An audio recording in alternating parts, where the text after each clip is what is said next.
Hello and welcome, Jerry, Execute Fitness, and today we're going to be looking at the women period and training 101.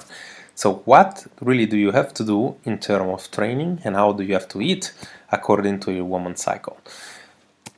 So we're really going to have a quick look, and you've seen this slide, what's really happening, between your hormones and your body in terms of anatomy and physiology. We're not really going to go in depth into that because specifically, obviously, it's not what you want to hear.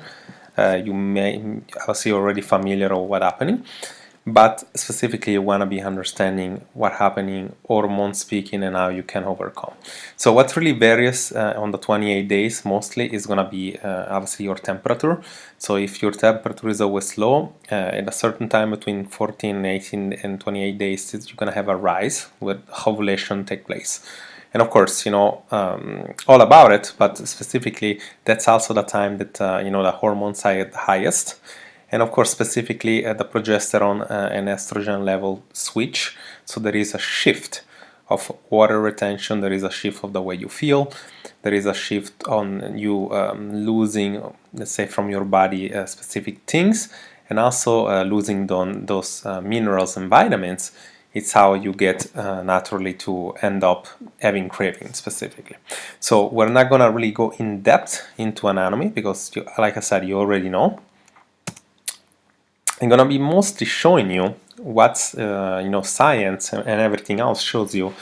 It looks like that according to science, between week 1 and day 1 and day 7, or specifically between day 4 and day 15, is the time that you actually have more strength. So more than once it's been said that ovulation time give you more strength. So as you see, you want to be training in a certain way according to what physiology say, and we're going to get more in depth into it later on.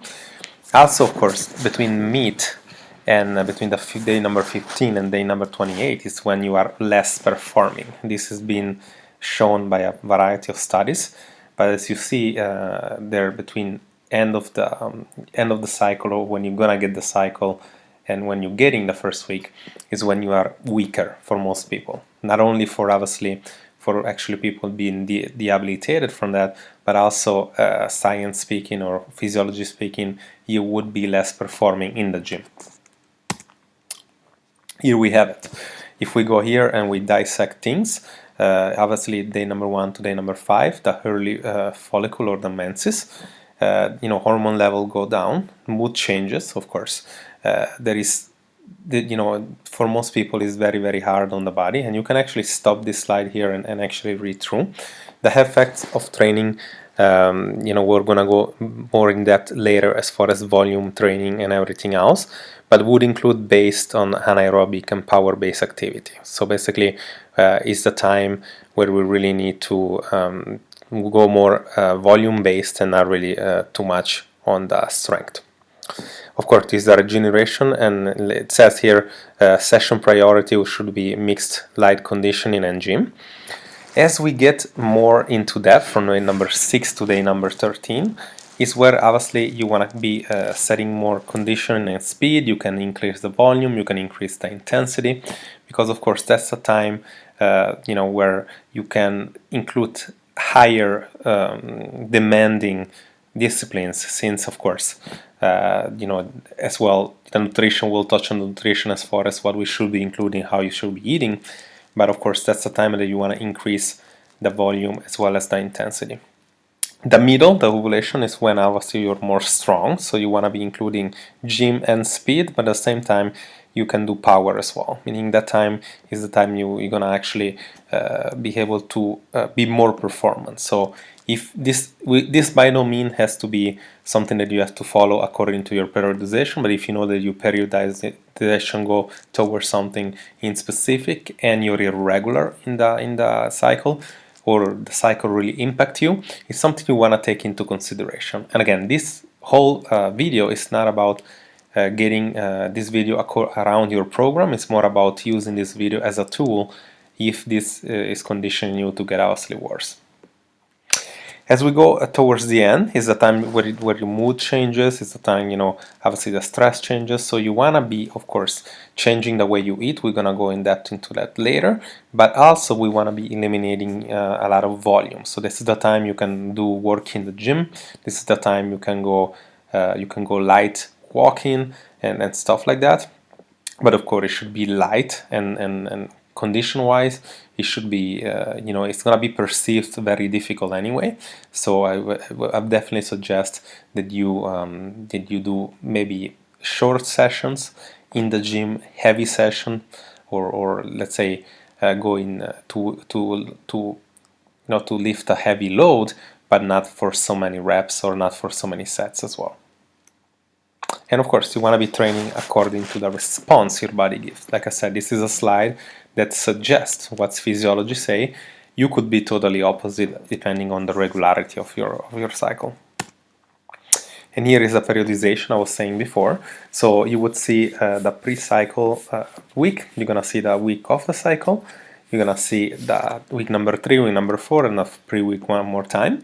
So the first column indicates the volume, which would be, I would say, the number of reps times the number of sets you're doing, the load, which would be the weight, the intensity, which would basically be the combination of the two, as well as decrease in speed. And of course, the intensity is the condition that, it's a parameter of the session that needs to increase based on volume as well.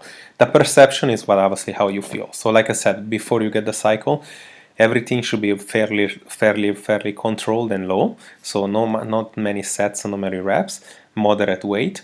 The intensity by default it's going to be very low, and the perception is going to be already high. As you get into the first week of cycle, then you would get to get a little bit of volume higher.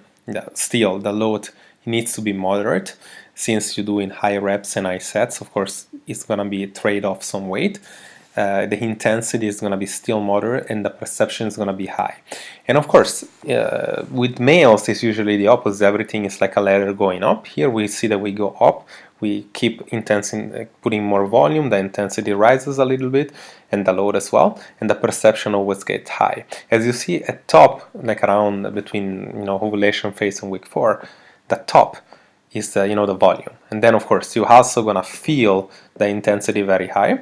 And on the bottom, between week 4, around week 4, we want to keep the intensity moderate. And then the last one, we go back pretty much like in the beginning, where the intensity and the load are higher and the volume stays low. So again, this is some stuff you want to be looking at, not necessarily putting this around the work or whatever goal that you'll be doing in the program.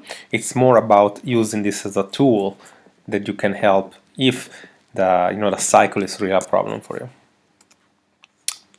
We divided in two phases, which is obviously 4 weeks or 5 weeks, but specifically it's 2 big phases we can divide. So the follicular phase, obviously the build up of the of the ovulus, which is from day number 1 to day number 11. Well, I would like you really to consider having a more gym work, medium to high volume, not so much, like I said, some HIIT style for a short period of time. So HIIT training maybe for treadmill or HIIT circuits for about 10 to 15 minutes. And of course, concentrating, and again, this is not, one more time, don't take this number as specific, just take as an indication.